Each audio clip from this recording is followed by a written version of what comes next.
నార్మల్గా అందరికి డెలివరెన్స్ ఇచ్చేస్తే వాళ్ళు కావాలని పడిపోతున్నారా ఏంటి అని నాకు డౌట్ వచ్చేది. ఇలాంటి డెలివరెన్స్ మినిస్ట్రీకి నేను ఎప్పుడూ నడిపించబడలేదు. ఆ దర్శనంలో అన్నయ్య నాకు ప్రార్థన చేస్తే నాలో నుంచి ఏదో దురాత్మ లాంటిది అది బయటకు వెళ్ళిపోవడం నేను చూశానన్నమాట.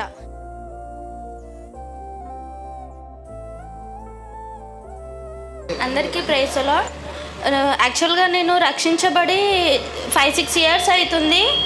నేను గవర్నమెంట్ జాబ్స్కి ప్రిపేర్ అవుతున్నాను. 3 ఇయర్స్ నుంచి హైదరాబాద్లోనే ఉంటున్నాను. కానీ నాకు ఓకే చర్చ్కి వెళ్తా రక్షణ పొందినా కానీ సంథింగ్ ఏదో నాలో ఉంది. మాది విగ్రహార్థన కుటుంబం అన్నమాట.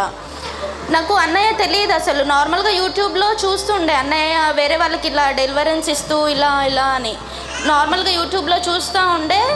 అలా నార్మల్గా ఉంటుండే. నేను ఒకరోజు ఫాస్టింగ్ ఉండి ప్రేయర్ చేశాను గాడ్కి. ప్రభువా నాకు అసలు అన్ని సూసైడల్ థాట్స్ వస్తున్నాయి, బ్రెయిన్లో ఏదో తెలియని యుద్ధం జరుగుతుంది, నువ్వు నిజమైన దేవుడివి కదా, ఈ అన్నిటి నుంచి నువ్వు తప్ప ఇంకెవరు విడిపిస్తారు, నిన్ను కలిగి ఉన్న నేనే ఇంత పోరాటంలో ఉంటే ఇంకా నన్ను ఎవరు విడిపిస్తారు ప్రభు అని ప్రేయర్ చేస్తూ ఉన్నా. హాస్టల్ పక్కనే చర్చ్ ఉండేది మాకు. అక్కడ వెళ్ళి ఒకరోజు ఉపవాసం ఉండి అంత ప్రేయర్ కూడా రాలేదు నాకు. నా బాధ అంతా దేవుని దగ్గర చెప్పి ఇట్లా పులిపీట ఉంటుంది కదా అక్కడ పడుకొని ఉండిపోయాను అంతే. ఇంకా ఆ రోజు నైట్ నాకు ఒక దర్శనం వచ్చిందనమాట. అన్నయ్య ఎవరో నాకు తెలియదు అసలు. ఇక్కడ మాది దిల్సుఖ్ నగర్లో ఉంటాం మేము. సికింద్రాబాద్ వచ్చే రూట్కి 2 బస్సెస్ ఉన్నాయి. అక్కడ నేను వెయిట్ చేస్తున్నా ఆ దర్శనంలో. అన్నయ్య నాకు వచ్చి ప్రేయర్ చేశారనమాట ఆ దర్శనంలో. నేను మీ కల్లో వచ్చి ప్రార్థన చేశాను. అలా ప్రేయర్ చేశారనమాట అన్నయ్య వచ్చి. నాకు ప్రేయర్ చేస్తేను నార్మల్గా అన్నయ్యకి అందరికి డెలివరెన్స్ ఇచ్చేస్తే వాళ్ళు కావాలని పడిపోతున్నారా ఏంటి అని నాకు డౌట్ వచ్చేది. ఇలాంటి డెలివరెన్స్ మినిస్ట్రీకి నేను ఎప్పుడూ నడిపించబడలేదు.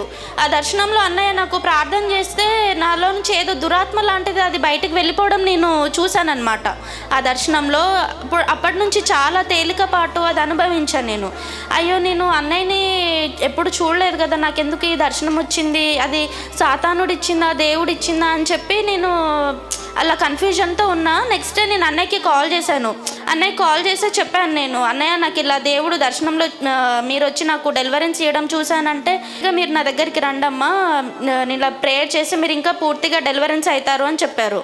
ఇక్కడికి వచ్చా నేను. మాది హిందూ ఫ్యామిలీ అనమాట. అది యాక్చువల్గా అన్నయ్యకి తెలీదు. మీరు ఒక సర్పం ద్వారా పీడించబడుతున్నారమ్మా, అదే మీకు జాబ్ రాకుండా ఆపుతుందని చెప్పారు. అదేంది నాలో సర్పం ఉండడం ఏంది అని అనుకున్నా. అన్నయ్య ప్రార్థన చేశారు, నేను అలా పడిపోయాను. నాకు నాలో నేను సైలెంట్గానే ఉన్నాను. నాలో నుంచి అది మాట్లాడడం నేను గమనిస్తున్నాను అనమాట. అది నాలో నుంచి వెళ్ళిపోయింది. ఆ రోజు అసలు ఏ చిన్న పని చేసినా నేను అలసిపోతా బాగా.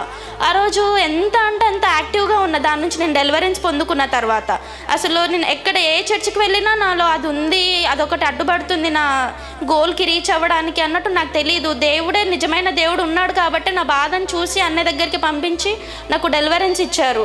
సో దేవుడు ఏమైనా కంప్లీట్గా విడిపించాడు. ఆ రోజు నేను ప్రార్థన చేశాను. ఏమి అనుకున్న టైం నా లోపల ఏం లేదని, కానీ ప్రార్థన చేసిన వెంటనే దురాత్మ బయటకు వెళ్ళిపోయి ఇప్పుడు ప్రశాంతంగా ఉందామా? ప్రిపేర్ అవ్వగలుగుతున్నారు ఎగ్జామ్కి? ప్రశాంతంగా ఉంటున్నారా మీరు? నిద్ర పడుతుందామా? ఓ చప్పట్లు కొడుతూ దేవుని కనపరచండి. 2023లో ఈ బిడ్డ జీవితంలో దేవుడు ఘనమైన కార్యం జరిగించాడు. దేవునికి మహిమ కలుగుగాక. ఈ సాక్ష్యం బట్టి చప్పట్లు కొడుతూ దేవుని కనపరచండి.